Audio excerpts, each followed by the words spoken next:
Bonjour à tous. Dans cette vidéo, j'ai envie de vous partager un outil qui vous permettra de vous libérer peut-être de souvenirs qui ont été pénibles pour vous, qui ont pu être blessants, humiliants. Vous avez peut-être le sentiment d'avoir été même abusé sur le plan physique mais aussi sur le plan psychologique et de ne jamais avoir pu la possibilité d'exprimer, de laisser cette part de vous qui, elle, s'est sentie abusée, s'est sentie humiliée, pouvoir justement prendre la parole et dire sa vérité, parce que vous n'en avez pas la possibilité, parce que peut-être vous étiez encore enfant et qu'un enfant pense toujours qu'un adulte a raison, donc l'enfant ne va pas en vouloir à l'adulte, mais l'enfant va arrêter de s'aimer et penser qu'il a lui-même généré cet acte négatif envers lui-même. Vous voyez à quel point c'est très sournois dans les relations. C'est pour ça que la communication avec les enfants est très importante. Attention à la manière dont on leur parle. Attention de bien dissocier l'être du comportement pour ne pas justement coller une étiquette, ou parce que moi je vois trop souvent des adultes qui se sont enfermés dans des paroles humiliantes qu'ils ont pu entendre en étant enfants. En tout cas, si c'est le cas, s'il y a des souvenirs dans votre vie qui sont toujours présents, et quand vous y pensez, ça réactive des émotions comme la colère, le dégoût, la honte, la haine, la rancœur ou la peur. Dans cette vidéo, j'ai envie de vous partager cet outil qui vous permettra justement de dire votre vérité et d'honorer cette part de vous une fois pour toutes qui est toujours à l'intérieur et qui se sent comme enfermée et qui n'a pas été comme légitimée. En faisant cet acte symbolique, ça va être important déjà de poser une intention et de vous dire « Ok, aujourd'hui, je décide pour la personne que je suis, pour l'enfant que j'ai été, de me libérer et de me permettre d'avancer sur mon chemin de vie en allant dire ce que j'ai ressenti. » Alors bien souvent, la personne, elle n'est plus présente parce qu'elle peut avoir déménagé, on peut ne plus être en contact avec, elle peut aussi être décédée.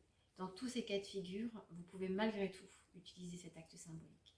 Pour cela, je vais vous inviter à prendre une chaise chez vous. Vous allez choisir une chaise, vous allez la mettre juste en face de vous. Puis, vous allez prendre une feuille de papier, vous allez écrire le nom de cette personne, le nom de la personne qui vous a blessé ou qui a eu des propos, qui a eu des actes envers vous qui vous ont profondément blessé. Vous pouvez aussi prendre sa photo. Si vous avez une photo, à une seule condition, c'est que la personne soit seule sur cette photo. Donc vous choisissez entre la feuille de papier où vous écrivez son prénom et une photo.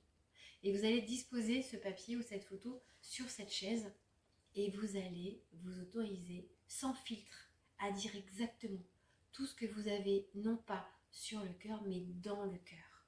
Vous allez vraiment dire tous les ressentis, tout ce que vous avez ressenti, ces injustices, cette colère, toutes ces choses que vous n'avez pas pu faire auparavant, parce que là maintenant, qu'est-ce qui va se passer? C'est que cette personne, elle ne pourra pas vous contredire, elle ne pourra pas vous couper, elle ne pourra pas minimiser ce que vous avez ressenti, elle ne pourra pas banaliser, elle ne pourra pas vous raccrocher au nez, elle ne pourra pas se détourner de ce que vous avez à dire. Elle ne pourra pas vous couper.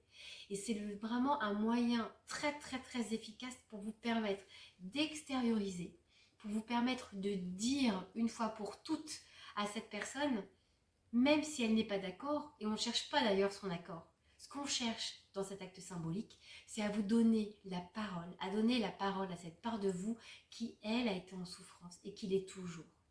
Et comment est-ce qu'on sait si on est toujours en souffrance par rapport à des souvenirs, par rapport à des situations? Eh bien, lorsqu'on y pense, qu'est-ce qu'on ressent? Est-ce que l'on se sent plutôt neutre? Est-ce que l'on a conscience que cette situation n'aurait pas dû se passer comme elle s'est passée? Et est-ce qu'on a le sentiment d'avoir fait la paix? Quelque chose qui s'est classé dans notre cœur, dans notre tête, et qu'on est totalement serein avec ça. Si c'est le cas, c'est que certainement un travail a déjà été réalisé de votre côté. Maintenant, si vous ressentez de la colère, si quand vous y pensez, vous avez les mains moites, vous commencez à avoir mal au ventre, ou ça vous donne même peut-être des hauts de cœur, ou vous n'avez qu'une envie, c'est cette personne, si vous la voyez, de pouvoir lui dire ces 4 vérités, ça veut dire que ça n'a pas été fait. Et c'est ok. Alors, avec cet outil de la chaise vide, autorisez-vous à le faire. Autorisez-vous pour cette année 2025 à vous libérer des choses qui sont encore certainement trop lourdes, trop présentes dans votre vie et qui vous demandent beaucoup trop d'énergie. Libérez cette énergie. En libérant cette énergie, vous verrez, vous allez vous sentir, vous allez déposer quelque chose. Il y a quelque chose qui va être posé une fois pour toutes. Et c'est quand on libère, c'est quand on libère cette énergie qu'on peut à nouveau faire entrer d'autres énergies en nous, des énergies positives. Si le vase est à ras-bord, on ne peut plus faire rentrer quoi que ce soit. Il n'y a plus la place. Vous voyez, c'est comme un petit jardin, notre monde intérieur, notre vie émotionnelle, notre vie psychologique, toutes les dimensions de notre être. C'est important d'aller les revisiter de temps à autre et de s'accorder ce temps avec soi et d'aller regarder où j'en suis par rapport à ça. Ça me fait encore du mal, ça j'y pense souvent. Quand j'y pense, ça me ronge de l'intérieur. Il y a urgence de vous en libérer. Faites-vous ce cadeau. Et autorisez-vous à dire tout ce que vous avez envie de dire. Mais surtout de dire que ce qui s'est passé aujourd'hui, l'adulte que vous êtes, ne permettra plus jamais que ça se réalise. Parce que vous êtes là, vous êtes présent et que vous ne laisserez plus personne vous faire ce qui s'est passé avant. Parce que vous allez poser un cadre et poser des limites. Et ça, dites-vous que c'est essentiel pour votre équilibre, pour votre bien-être. Et je vous assure que si vous le faites, vous allez vraiment ressentir un sentiment de paix. Vous méritez de vous faire ce cadeau. J'espère que cette vidéo vous a été utile. N'hésitez pas à me dire en commentaire si vous avez des questions ou si vous avez envie de partager quoi que ce soit. Ce sera bien entendu avec plaisir. Prenez grand soin de vous et moi je vous dis à très bientôt.